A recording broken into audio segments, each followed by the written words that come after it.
तो नमस्कार दोस्तों, स्वागत है आपका RB0 स्टडी में। तो आज की इस वीडियो में हम गुणनखंड विधि से द्विघात समीकरण के मूल ज्ञात करना सीखेंगे।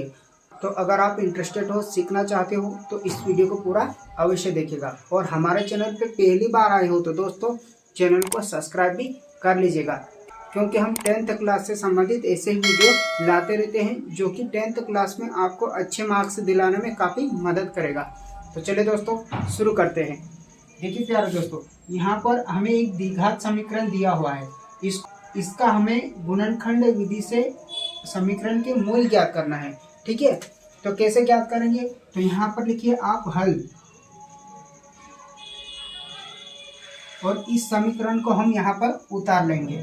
तो x की घात 2 माइनस 3x माइनस 10, इसका हमें गुणनखंड करना है प्यारे दोस्तों। तो गुणनखंड कैसे किया जाता है? जो भी x के आगे संख्या होती है उसका सबसे पहले हम पीछे गुना करते हैं, लेकिन फिलहाल यहाँ पर x की घात के आगे कुछ भी नहीं है, तो हम यहाँ पर मान लेते हैं, ऐसी स्थिति में यहाँ पर मान लेते हैं 1, और इस 1 का हम यहाँ पर गुना करेंगे तो क्या हो जाएगा? 10 एकम 10। यहाँ पर गुना किया हमने तो क्या आया प्यारे दोस्तों? यहाँ पर आया 10। ठीक है, अब आगे, अब इसके बाद हमें इस 10 के अभाज्य गुणनखंड करना है प्यारे दोस्तों। कैसे करेंगे? 10 के अभाज्य गुणनखंड करेंगे हम। तो 10 किससे कटेगा? 2 से कटेगा। कितनी बार में? 5 बार में। फिर 5 कट जाएगा 1 बार में।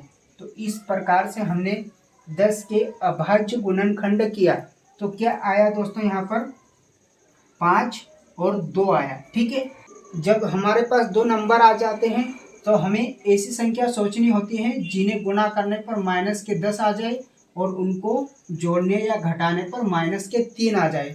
देखिए दोस्तों, गुणा करने पर हमें लाना है माइनस के 10 और जोड़ने या घटाने पर हमें लाना है यहाँ पर माइनस के 3। ये हमने मन से नहीं सोचा है, हमने यहाँ पर देखते सोचा है कि गुणा करने पर माइनस के 10 लाना है और जोड़ने या घटाने पर माइनस के 3 लाना है। इन दो संख्याओं में हम अलग अलग चिन्ह रख के देखेंगे, 4 बार ऐसे अलग अलग चिन्ह रख के देखेंगे। देखिए, सबसे पहले हम यहाँ पर प्लस और प्लस रख के देखते हैं और इसका गुणा करेंगे। 5 और 2 का गुणा करेंगे तो यहाँ पर क्या आएगा दोस्तों? 10 आएगा, क्योंकि प्लस और प्लस का गुणा करते हैं तो यहाँ पर क्या हो जाएगा? प्लस हो जाएगा। 5 दूनी 10। लेकिन हमें माइनस का चाहिए तो हम क्या करेंगे? यहाँ पर ये वाला चिन्ह नहीं लेंगे। क्यों नहीं लेंगे? क्योंकि गुणा करने पर प्लस और प्लस का गुणा करने पर यहाँ पर प्लस का 10 आ गया। चलिए एक बार हम माइनस और माइनस रख के देखते हैं। तो देखिए, माइनस और माइनस का गुणा करते हैं तो माइनस माइनस क्या हो जाता है दोस्तों? यहाँ पर प्लस हो जाता है, और 5 दूनी कितना हो जाएगा? 10। तो इस प्रकार से हमने यहाँ पर माइनस रखा और यहाँ पर भी माइनस रखा, तब भी गुणा करने पर प्लस का 10 आया। लेकिन हमें माइनस का चाहिए तो ये चिन्ह भी हमारे काम के नहीं है। तो हम क्या करेंगे?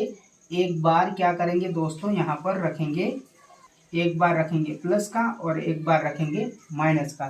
तो देखिए, प्लस और माइनस का गुना होता है तो प्लस और माइनस यहाँ पर होता है माइनस होता है, और 5 दूनी कितना हो जाएगा? 10।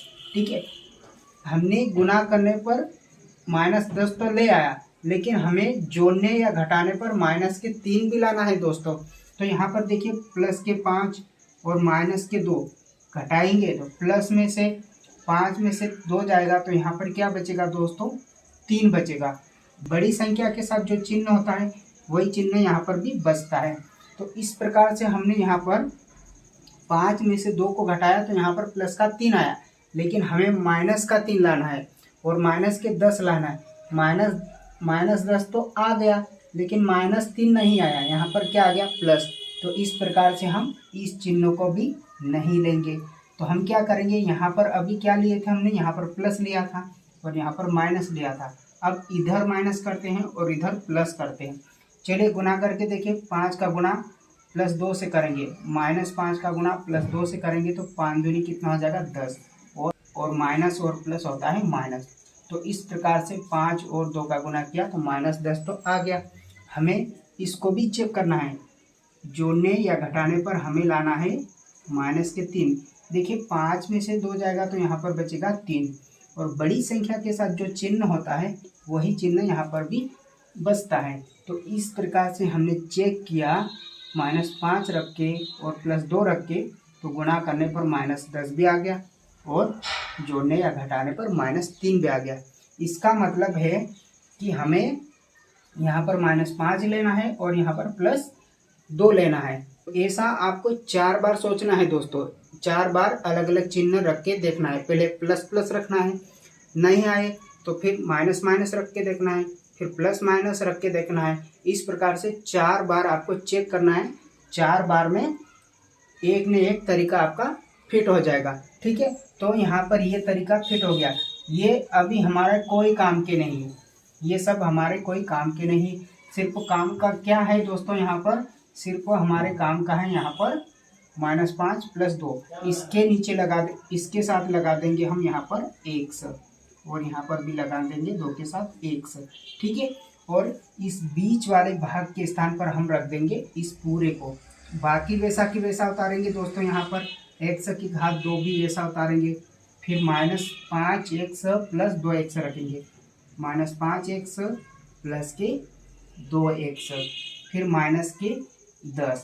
बाकी वैसा की वैसा हम पूरा की पूरा उतार देंगे। सिर्फ इसके स्थान पर हमको ये इतना पूरा रखना है। ठीक है, तो हमने यहाँ पर रख दिया इतना, बाकी वैसा की वैसा उतारा।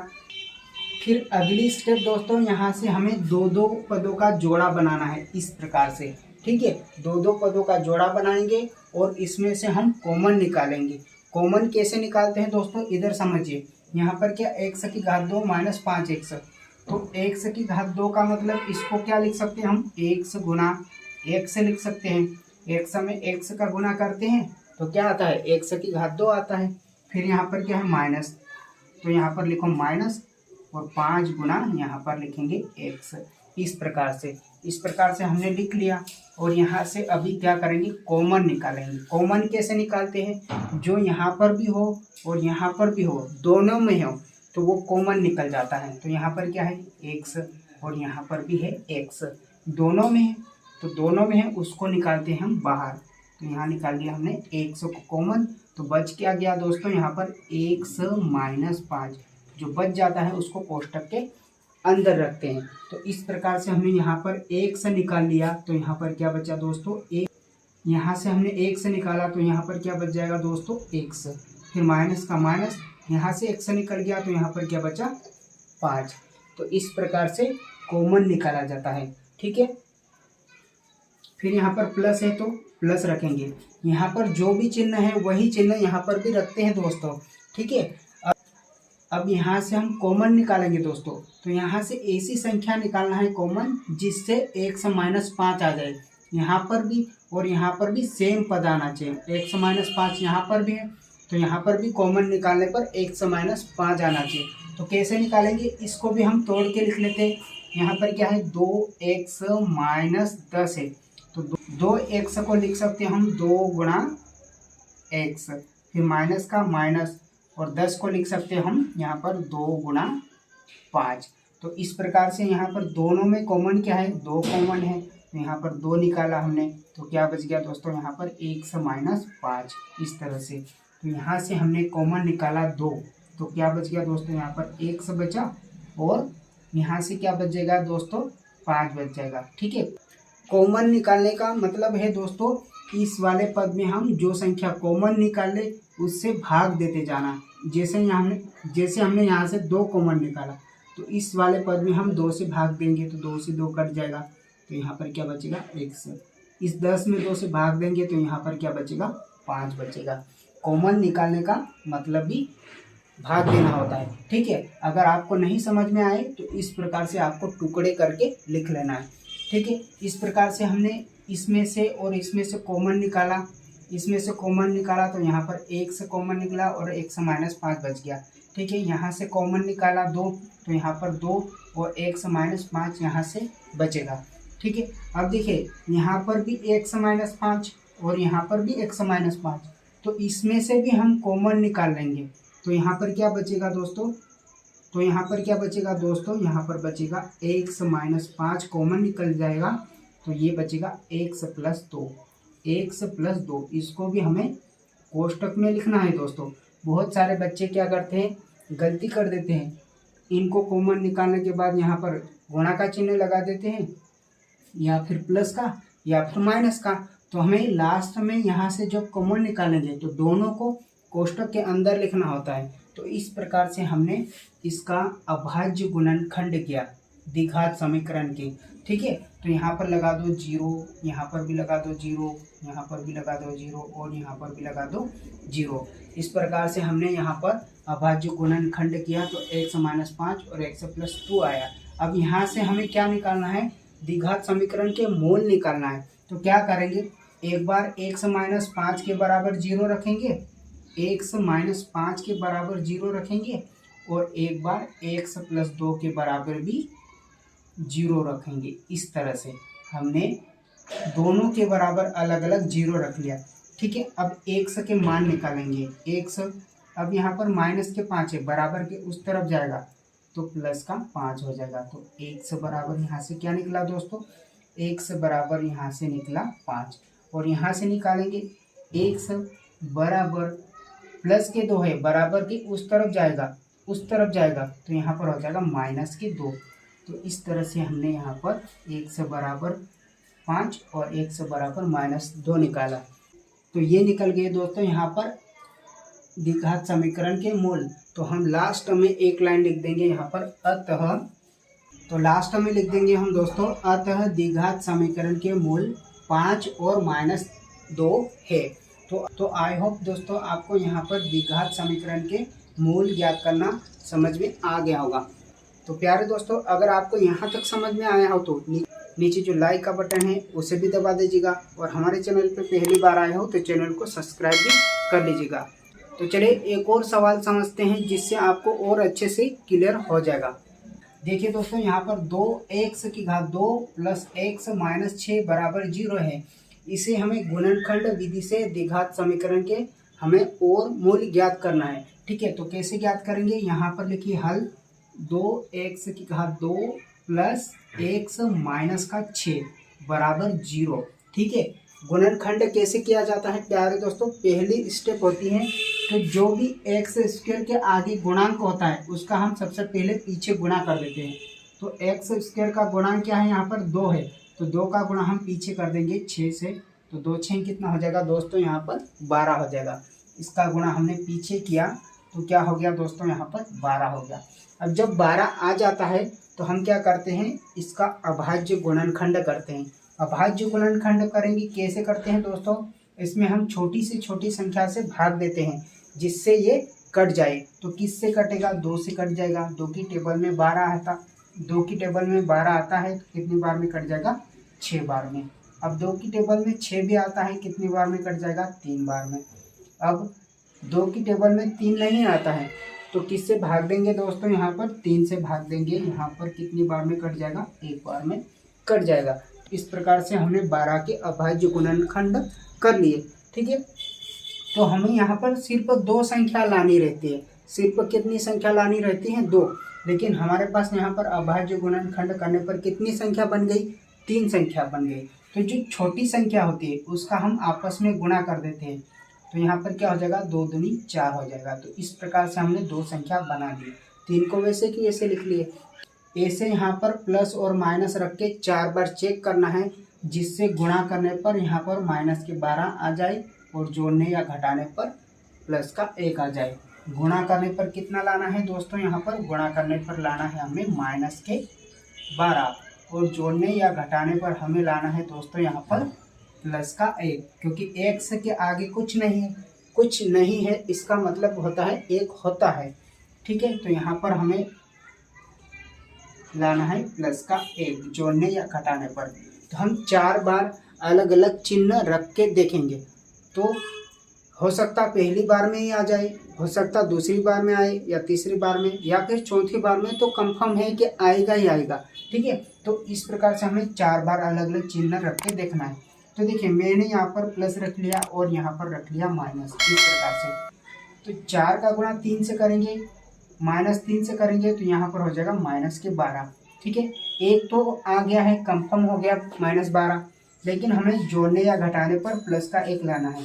तो प्लस का 4 और माइनस के 3, 4 में से 3 जाएगा तो क्या बचेगा दोस्तों, 1 बचेगा। और बड़ी संख्या के साथ जो चिन्ह होता है वही चिन्ह यहाँ पर भी बचता है। तो इस प्रकार से हमने 4, इस प्रकार से प्लस का 4 और -3 गुना किया तो माइनस के 12 आ गया। एक कंडीशन सही हो गई। अब 4 में से 3 घटाया तो ये भी सही हो गई, मतलब प्लस के 4 और माइनस के 3 यहाँ पर फिट होते हैं, फिट होता है। तो हम बाकी को मिटा देंगे, ठीक है, बाकी हमारा कोई काम का नहीं। इसको हम क्या करेंगे दोस्तों, इसको हम मिटा देंगे और यहाँ पर लिख लेंगे प्लस का 4, उसके साथ लगा देंगे x, माइनस के 3 x, ठीक है, और बीच वाले भाग के स्थान पर हम यहाँ पर इसको लिख देते हैं। बाकी वैसा की वैसा उतारते हैं, 2x की घात 2, फिर इसके स्थान पर लिखेंगे हम इतना पूरा, प्लस के 4x माइनस के 3x और ये -6 वैसा की वैसा बराबर 0, ठीक है। यहाँ तक हमने सोल्व कर लिया। अब दूसरी स्टेप में हम क्या करते थे, दो पदों का जोड़ा बनाते हैं। तो यहाँ से 2 पद और यहाँ से 2 पद हम जोड़ा बनाएंगे। फिर क्या करते हैं दोस्तों, यहाँ से हम कॉमन निकालते हैं, ठीक है। तो इसको और विस्तार से लिख लेते हैं। यहाँ पर लिख सकते हैं हम 2, x को लिख सकते, x की घात 2 को लिख सकते हैं, x गुणा x लिख सकते हैं। फिर प्लस 4 है तो प्लस 4 को लिख सकते हैं हम 2 गुणा 1 से लिख सकते हैं, है कि नहीं। 4 को टुकड़े करके लिखा हमने, तो 2 दूनी 4 और साथ में x है तो 1 से लिख लिया, ठीक है। अब हम कॉमन निकालते हैं। कॉमन कैसे निकालते हैं, जो यहाँ पर हो और यहाँ पर भी हो उसको बाहर कर लेते हैं, जो यहाँ पर हो और यहाँ पर भी हो उसको हम बाहर कर लेते हैं। तो यहाँ पर क्या निकल गया, 2x निकल गया, ठीक है। क्या बच गया, x + 2 बच गया। कोष्टक में लिखेंगे x + 2। तो इस प्रकार से हम इस पद में से 2x कॉमन निकाल लेंगे। तो यहाँ पर क्या बचेगा, 2x हमने कॉमन निकाल लिया। कॉमन निकालने का मतलब मैंने आपको बताया था कि भाग देते जाना, इस वाले पद में भाग देते जाना। तो 2x से हमने यहाँ पर भाग दे दिया, तो यहाँ पर क्या बच गया दोस्तों, x बच गया। यहाँ पर क्या बच जाएगा दोस्तों, 2 बच जाएगा, ठीक है। अब अगले पद में से हम कॉमन निकालेंगे। तो जो चिन्ह यहाँ पर होता है वही चिन्ह हम सबसे पहले यहाँ रख देते हैं, उसके बाद इसमें से हम कॉमन निकालेंगे। तो देखिए यहाँ से आगे कॉमन निकालने के लिए हम इसको भी थोड़ा विस्तार से लिख लेते हैं ताकि आपको अच्छे से समझ में आ जाए। तो 3x को क्या लिख सकते हैं हम, 3 गुणा 1 से लिख सकते हैं। 6 को क्या लिख सकते हैं हम, 3 दूनी 6 लिख सकते हैं। अब यहाँ पर भी 3 और यहाँ पर भी 3 है दोस्तों, तो यहाँ से हम क्या करेंगे, कॉमन निकालेंगे। यहाँ से 3 कॉमन निकालेंगे तो यहाँ पर क्या बच जाएगा दोस्तों, x - 2 बच जाएगा, ठीक है। तो यहाँ पर लिख देंगे 3 x - 2, x - 2। और यहाँ पर आप गलती करेंगे, गलती क्या करेंगे दोस्तों, अगर यहाँ पर x + 2 है तो यहाँ पर भी x + 2 आना चाहिए, लेकिन यहाँ पर माइनस आया तो हमने गलती कहाँ पर की है, क्योंकि यहाँ पर -3x कॉमन निकाला है। तो यहाँ पर क्या माइनस में से माइनस निकल जाएगा, तो यहाँ पर क्या बचेगा, प्लस बचेगा। अब वापस से चेक करके देख सकते हैं हम दोस्तों, इसका गुणा इससे करेंगे तो वापस ये आएगा। देखिए यहाँ पर -3x + 2 से हम गुणा करेंगे तो वापस से ये वाला पद आ जाएगा। -3 का गुणा हम x से करेंगे तो यहाँ पर हो जाएगा -3x। फिर -3 का गुणा +2 से करेंगे तो माइनस और प्लस माइनस होता है गुणा में, और 3 दूनी कितना हो जाएगा, 6। तो इस प्रकार से देखो यहाँ पर वापस से आ गया कि नहीं, -3x - 6। तो इस प्रकार से आपको यहाँ पर ध्यान से कॉमन निकालना है। अगर माइनस चिन्ह के साथ संख्या कॉमन निकलेगी तो ये वाला चिन्ह बदल जाता है दोस्तों, ठीक है। माइनस का है तो प्लस का हो जाता है। तो इस प्रकार से हमने यहाँ पर कॉमन निकाला तो क्या बच गया दोस्तों, यहाँ पर भी x + 2 और यहाँ पर भी x + 2। तो यहाँ से x + 2 कॉमन निकालेंगे तो क्या बच जाएगा, यहाँ पर 2x - 3, 2x - 3 बराबर 0, ठीक है। यहाँ तक हमने गुणनखंड कर लिया। अब हमें द्विघात समीकरण के मूल ज्ञात करना है। तो क्या करेंगे हम, एक बार x + 2 के बराबर 0 रख लेंगे, x + 2 0 रख लेंगे, और एक बार 2x माइनस 3 बराबर भी 0 रख लेंगे। ठीक है, अब पक्षांतर कर देंगे, प्लस का 2 बराबर के उस तरफ जाएगा तो यहाँ पर कितना हो जाएगा, माइनस का 2 हो जाएगा इस तरह से। ठीक है, और यहाँ पर 2x बराबर माइनस का 3 है, बराबर के उस तरफ जाएगा तो यहाँ पर क्या हो जाएगा, प्लस का 3 हो जाएगा। अब x के साथ यहाँ 2 गुणा में है तो उधर जाके बटे में चले जाता है दोस्तों, तो 3 बटे यहाँ पर हो जाएगा 2। तो इस प्रकार से हमने द्विघात समीकरण के मूल ज्ञात कर लिया दोस्तों गुणनखंड विधि से। तो लास्ट में हम एक लाइन लिख देंगे। तो इस प्रकार से हम लास्ट में एक लाइन और लिख देंगे दोस्तों, अतः द्विघात समीकरण के मूल -2 और 3/2 है। तो इस प्रकार से गुणनखंड विधि से द्विघात समीकरण के मूल ज्ञात किए जाते हैं दोस्तों। अगर आपको यहाँ तक समझ में आया हो तो नीचे जो लाइक का बटन है उसे भी दबा दीजिएगा और हमारे चैनल को सब्सक्राइब करना ना भूलिएगा, क्योंकि हम 10th क्लास से संबंधित ऐसे ही वीडियो लाते रहते हैं जो कि आपको 10th क्लास में अच्छे मार्क्स दिलाने में बहुत मदद करेगा। तो मिलते हैं अगली वीडियो में, तब तक के लिए जय हिंद, वंदे मातरम।